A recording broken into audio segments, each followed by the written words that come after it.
யார் என்ன சொல்ற கஷ்டங்களை தொகுதி மூலயமா சொல்றாங்களோ அதை செஞ்சு கொடுக்குறாங்க. இந்த வர எலெக்ஷன்லயும் அந்த தம்பியா வரணும் எங்களுடைய வாழ்த்துக்கள் அவருக்கு. அவரே மீண்டும் வரணும். சேப்பாக்கத்தின் செல்லப்பிள்ளை உதயநிதி அவரு தான் அடுத்தடுத்து எம்எல்ஏவா வரணும். எங்க வீட்டுல எங்க அண்ணன் மாதிரி அவரு, எங்க அம்மாக்கு ஒரு புள்ள மாதிரி அவரு. என்ன தேவைக்கோ பெரிய தேவை எல்லாத்துக்குமே வராரு. அது எங்களுக்கு செல்ல புள்ள அவரு, எங்களுக்கு தங்க புள்ள அவரு.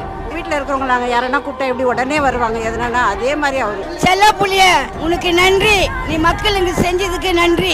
அன்பு உதயநிதிக்கு அம்மாவின் பொங்கல் வாழ்த்துக்கள்.